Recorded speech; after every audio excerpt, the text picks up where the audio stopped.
tentunya yang kemudian merasakan apakah pembantu-pembantu presiden sudah maksimal atau tidak maksimal dalam menjalankan tugas-tugasnya. Nah, oleh karena itu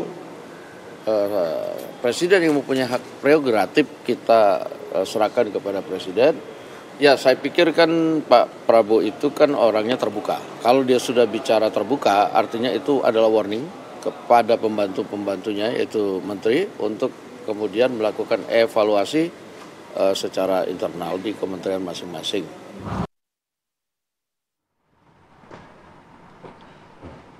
Ya, Anda kembali di Apa Kabar Indonesia Pagi, pemirsa. Langsung saja mungkin Mas Hariko belum puas kayaknya tadi kita mendapatkan jawaban Mas Hariko ya. Saya perjelas lagi deh, mungkin selain kata bandel, dablek yang disampaikan Pak Prabowo, ada juga tuh dia menyampaikan ada perlawanan-perlawanan. Nah, maksudnya apa tuh? Memang ada pihak-pihak ataupun pembantu presiden yang saat ini kira-kira tidak satu visi?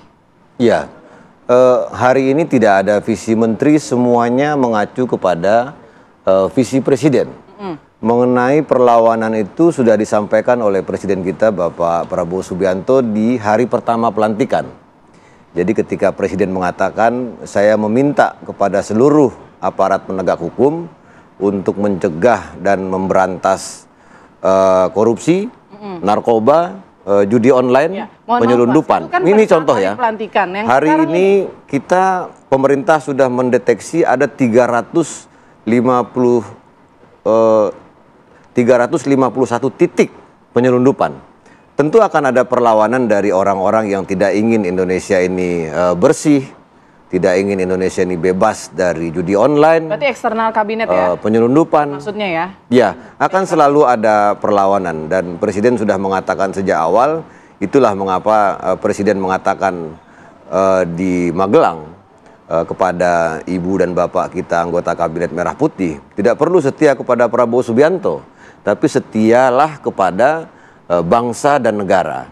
Jadi upaya yang dilakukan oleh Presiden kita ini akan selalu ada upaya-upaya baik dari pihak manapun, akan selalu ada perlawanan, dan itu bukan hanya disampaikan kemarin, tapi sudah disampaikan sejak awal. Tapi Mas Hariko, kalau kita melihat kan ini kan memang warning secara keseluruhan. Tapi sejauh ini apakah memang ada target-target yang ditargetkan oleh Pak Presiden? Itu sepenuhnya ada di kepala Presiden kita Bapak Prabowo. Jadi intinya reshuffle itu hak prerogatif dari Presiden Prabowo. Berarti masih di kepala Pak Prabowo, belum terucap ya? Jadi jubir kan juru bicara ya, bisa mengeluarkan. Kami dari kantor komunikasi kepresidenan memang tidak punya wewenang untuk menilai kinerja dari Kabinet Merah Putih. Yang bisa kami sampaikan adalah apa yang sudah dinyatakan oleh Presiden Prabowo.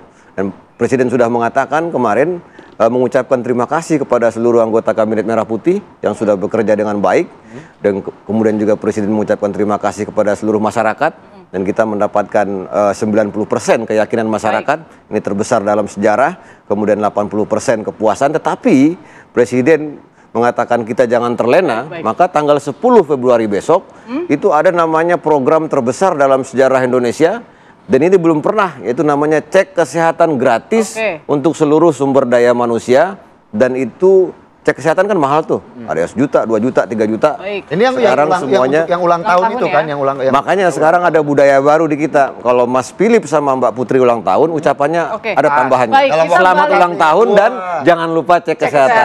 Baik, kita balik lagi nih soal pidatonya Pak Prabowo. Jangan Mas Hariko ini berusaha nih mengarahkan ke yang lainnya. Tapi mungkin Bang Hensah ya bisa senyum terus dari bisa tadi. Nanti memberikan gambaran yang jujur ataupun juga hasil surveinya juga pasti kan banyak. Ini saya catat loh perkataan Pak Prabowo. Kami tidak ragu-ragu untuk bertindak. 100 hari pertama sudah diberi peringatan. Berarti peringatannya sudah berkali-kali. Bahkan ada Pak Prabowo ngomong jangan kira kami ini bodoh. Berarti kan terkesan kecewa, marah gitu ya. Kira-kira mengarah ke siapa Bang? Kalau kita lihat nih kasus-kasus yang belakangan ini sedang ramai begitu di kalangan menteri. Ya ke pembantunya lah gitu. Nanti siapa itu kan gini. Kalau di tentang reshuffle ya, biasanya pertimbangan presiden itu 3 tuh. Subjektivitas, dia suka atau tidak suka, terserah dia. Kemudian yang kedua adalah kinerja. Nah itu ada rapornya lah penilaiannya. Kemudian yang ketiga adalah hal politis gitu. Mengganggu kekompakan kekuatan politiknya dia nggak? Gitu. Apalagi kan sekarang MK sudah mempersilahkan siapapun partai yang lolos verifikasi boleh mengajukan calon presiden sendiri. Itu juga pasti kan dihitung. Kalau kemudian ini ada yang dilepas dari koalisi, nanti kelak akan mengancam atau menjadi lawan tanding yang berat nggak buat Prabowo di 2029. Hal-hal itu kan pasti semuanya dihitung. Subjektivitas biasanya menjadi kunci dari penilaian itu gitu. Artinya apa? Misalnya waktu zaman presiden-presiden sebelumnya kan juga walaupun rakyat nggak suka, tapi kalau presidennya suka ya paling digeser aja ke kementerian lain. Baik. Tapi kalau sejauh ini kalau dari penilaian sendiri yang mendapat rapor merah itu dari mana saja? Kementerian mana saja kalau dari kacamata Bang Hensah? Enggak, kalau dari apa yang terjadi di hari ini, 100 hari ini kan kesulitannya pemerintah itu kan ada di keuangan. Maka mungkin menteri-menteri di bidang ekonomi juga akan mendapatkan evaluasi yang keras tuh dari Pak Prabowo ya. Dan ekonomi ini kan masih terus-menerus menjadi catatan tersendiri ya. Bayangan saya pertumbuhan ekonomi kita kan turun ya dari 5,03 jadi 5,02. Sementara keinginannya kan di 8%. Kita sudah terlalu lama sebetulnya berada di pertumbuhan ekonomi 5% itu. Jadi artinya ya stagnan aja. Nggak ada apa-apa. Bahkan kelas menengah makin turun. Sementara yang kelas kaya ya makin kaya. Nah, itu hanya ekonomi? Sendiri. Dari ekonomi? Iya. Terus kemudian kan pasti juga presiden dari pertahanan keamanan terutama tentang cyber kan juga itu menjadi catatan tersendiri. Hal-hal yang ada kaitannya dengan masyarakat ya mostly di sekitar ekonomi. Sebetulnya kan begini, hasil surveinya Kedai Kopi misalnya 72% puas itu banyak sekali dibantu oleh program makan bergizi gratis gitu. Jadi memang program mengenyangkan perut rakyat ini diapresiasi betul oleh masyarakat. Tapi kan mau sampai kapan ini programnya, sementara uangnya kan kalau kata salah satu menteri cuma sampai Juni aja 70-an triliun itu. Dan kelihatannya juga kalau Pak Prabowo ini kan kerennya ya menurut saya. Kalau negara nggak punya uang, biasanya dia pakai uangnya sendiri tuh. Kan yang ditidar begitu katanya tuh kan. Nah sekarang kalau sampai dia mengeluhkan keuangan lagi gitu, artinya dia juga udah nggak punya uang tuh. Uangnya juga udah habis, rakyatnya nggak punya uang, negara nggak punya uang nih, kita semua nggak punya uang, terus programnya mau diapain gitu, programnya mau ke arah mana. Jadi kalau tadi sebetulnya yang paling jelas kan yang Bang Dasko katakan tuh, kemarin misalnya ada menteri yang tidak seirama nggak boleh. Terus tadi kan juga Pak Prabowo terbuka, jadi apa yang disampaikan ya benar-benar terjadi gitu. Itu berarti kan gamblang tuh disampaikan kalimat oleh Bang Dasko. Menindak itu apa? Artinya reshuffle dalam waktu dekat? Ya bisa saja reshuffle kan. Reshuffle itu kan bukan serta-merta langsung mencopot, bisa diputer gitu. Bisa kemudian dibalikin ke partainya terus minta baru gitu ya. Bang, tapi kan agak kontradiksi ya kalau kita lihat kan hasil surveinya di 100 hari pertama bagus. Tapi setelah ini Pak Prabowo ngomong bahwa ada pihak-pihak, ada perlawanan begitu, ada yang dablek, ada yang bandel gitu. Ini kan agak kontradiksi dengan hasil survei. Saya bilang, enggak juga, hasil itu sejalan malah. Kan hasil survei Kedai Kopi tadi saya bilang kan, ketidakpuasannya itu disumbang, ketidakpuasan terhadap pemerintahan Prabowo ini, penyumbang terbesarnya adalah perilaku menteri yang buruk gitu. Jadi kalau kemudian Pak Prabowo bicara keras tentang menterinya, itu sejalan sama hasil surveinya. Karena memang ada catatan-catatan kritis di masyarakat ya tentang para menterinya Pak Prabowo gitu. Dan ini kerennya lagi dengan era media sosial ini, kalau waktu era media sosial belum booming, biasanya yang paling gak aktif itu yang aman. Karena masyarakat gak kenal gitu. Jadi dia akan miskin kritik lah, padahal mungkin dia gak ngapa-ngapain juga. Tapi dengan ada media sosial, semua kementerian itu bisa dievaluasi gitu ya, sehingga mungkin juga tidak ada yang selamat juga gitu. Misalnya perdebatan tentang 3 juta rumah gratis, yang Satgasnya bilang, oh ini pasti gratis, sementara Wamennya bilang, ya masih dikaji gitu-gitu kan.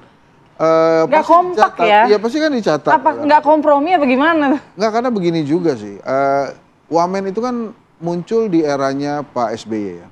Waktu itu Pak SBY itu membuat, kalau saya tidak salah ya, membuat posisi Wamen ini sebetulnya untuk jabatan birokrasi tertinggi. Jadi setelah dia jadi dirjen, dia bisa jadi wamen tuh si birokratnya. Tapi kan sekarang ini dijadikan jabatan politik juga. Dan repotnya lagi antara menteri dan wakil menteri itu dua-duanya itu diangkat oleh presiden. Sehingga bisa saja wakil menterinya itu tidak merasa menterinya itu bosnya. Lah kan sama kita. Diangkat sama presiden ini kan cuma beda hari doang gitu ya. Nah itu kan sebetulnya polemik tersendiri, apalagi ada, hampir di semua kementerian itu antara menteri dan wakil menteri kan tidak dalam gerbong yang sama. Jadi bisa saja partainya beda atau yang satu profesional, yang satu dari partai, jadi macam-macam. Mungkin pemicunya jadi apa? Menurut Bang Hensa, pemicu dari bagaimana presiden begitu keras menyampaikan kata dablek begitu kepada para menterinya? Iya, Pak Jokowi, Pak Prabowo itu pengen banget membuktikan diri bahwa memang dia adalah seorang presiden yang tepat kan. Karena sudah berkali-kali dia coba, hari ini baru berhasil, kali ini baru berhasil, dan pasti dia ingin membuktikan. Oleh karena itu memang salah satu indikator pembuktian dia itu tidak ada kritikan keras dari masyarakat tentang program-programnya. Jadi artinya dia mendedikasikan semua tenaga daya upayanya dia untuk menyenangkan rakyat, untuk membuat rakyat puas gitu. Seperti yang tadi kita sudah sampaikan di awal ya, bagaimana Presiden Prabowo ternyata ada takutnya juga begitu. Takut mengecewakan rakyat. Baik, kita tentunya masih menanti-nanti, menimang-nimang bagaimana kemudian Kabinet Merah Putih untuk kedepannya. Apakah kalau dari kata Bang Hensa juga tadi bilang 5 menit sebenarnya nggak apa-apa kalau diganti begitu, 5 menit pertandingan sepak bola nggak apa-apa berarti kan ya? Nggak apa-apa, ada yang baru masuk terus kemudian kalau pelatih gak seneng ganti aja kan begitu bahasanya. Kan yang paling hapus itu pemain masuk ke lapangan, pertandingannya selesai. Itu yang baik, terima kita kasih. Tunggu ya, apakah nanti akan ada perombakan kabinet dalam waktu dekat? Kita tunggu saja kira-kira bagaimana keputusan selanjutnya dari Presiden Prabowo Subianto. Terima kasih Bang Hensa, terima Mas kasih. Hariko sudah bergabung bersama kami di Apa Kabar Indonesia Pagi. Sehat selalu. Sukses bro. Dan pemirsa Apa Kabar Indonesia Pagi masih akan kembali dengan dialog berikutnya tentang apa? Putri? Kita masih akan bahas soal sidang etik yang hari ini rencananya akan digelar untuk para sangka begitu ya, yang menerima ataupun pemberi pemerasan suap di kasus AKBP Bintor. Sesaat lagi di Apa Kabar Indonesia Pagi.